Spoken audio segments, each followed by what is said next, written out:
Hey guys, in this video, we're going to go over how to cancel the Zelle payment on Chase.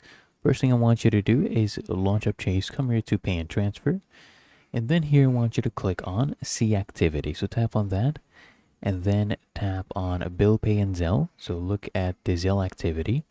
Here you'll see all your activity, tap on the Zelle one right here, and here you'll see the money sent. So this one is still pending acceptance. So if it has been confirmed, then it's difficult to cancel. But if it's still pending, you can tap on it. And here you'll see payment details.